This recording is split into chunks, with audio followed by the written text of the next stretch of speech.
This is TradeFlow News, bringing you relevant news and insights from around the world.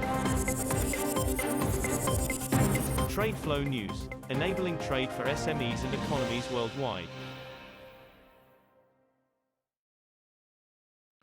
These are some of the key topics that we will be looking into in today's program.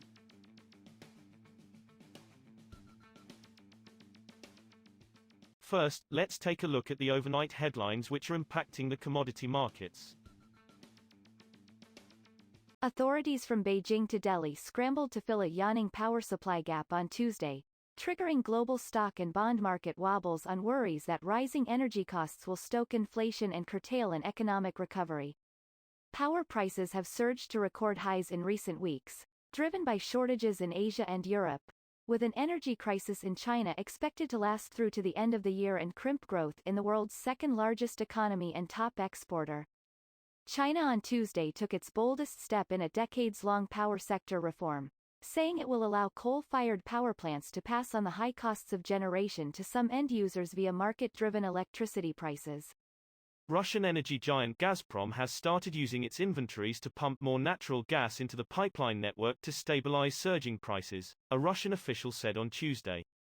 Deputy Foreign Minister Sergei Ryabakov, in a BBC interview, rejected any suggestion that Russia was withholding gas from the European market, where electricity and gas prices have rocketed this year as tight gas supplies have collided with strong demand in economies recovering from the COVID-19 pandemic.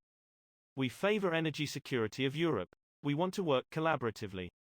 Gazprom has in fact started pumping out from its reserves into the pipelines to stabilize the market, Ryabakov told the BBC's Hard Talk program without elaborating. Moving on to the top news in the energy sector. Saudi Arabia will require foreign firms working in the energy sector, including petrochemicals and water desalination, to boost local input to at least 70% in order to secure government contracts, three sources familiar with the matter said. Energy Minister Prince Abdulaziz bin Salman discussed the plan to increase domestic input with local and international energy executives at a gathering in the eastern city of Dammam last week, they said, confirming a video recording of his comments seen by Reuters. He said the Energy Ministry would hold an event to announce the timeline, targets and mechanism for the plan, the latest effort to create new industries and generate jobs under Crown Prince Mohammed bin Salman's push to diversify the economy of the world's top oil exporter away from crude revenues.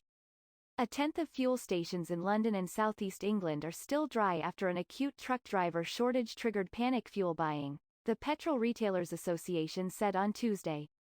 A large majority of retailers continue to express concerns that they have no forward visibility of their next deliveries, Chairman Brian Matterson said. The situation in London and the southeast remains serious. Next, we have the top news in metal markets. Supply of global refined lead and zinc will likely exceed demand this year and the next, the International Lead and Zinc Study Group, ILZSG, said on Tuesday. Supply of lead is forecast to see a surplus of 27,000 tons and 24,000 tons respectively in 2021 and 2022, while zinc will see a surplus of 217,000 tons, and a smaller 44,000 tons this year and the next, the ILZSG said. The group forecasts global demand for refined zinc to increase by 2.3% to 14.41 million tons in 2022, and global zinc mine production by 4.2% to 13.39 million tons. Copper prices fell on Tuesday as soaring energy costs prompted concern that the global economic recovery will be derailed and stock markets fell, but signs that supply is tightening kept a lid on losses. Benchmark copper on the London Metal Exchange (LME) was down 0.5% at $9,495 a ton in official trading, snapping 3 days of gains. Prices rose to a record high of $10,747.50 in May before slipping as the world's economic recovery began to falter. We will now look at the top news in the agricultural sector. China has lowered estimates of 2021-22 corn output as rains hit the new crop in parts of the northern region, the Agriculture Ministry said on Tuesday. China's 2021-22 corn output was seen at 271 million tons, down 850,000 tons from its previous monthly crop report forecast, the Ministry of Agriculture and Rural Affairs said. The ministry cut its estimate of corn yield in the new crop year to 6,350 kilograms per hectare, down 20 kilograms from its forecast in September, the monthly China Agriculture Supply and Demand Estimates (CASDE) report showed. That is all for today's news on commodity markets. Stay tuned to TradeFlow News as we continue to provide you with more updates.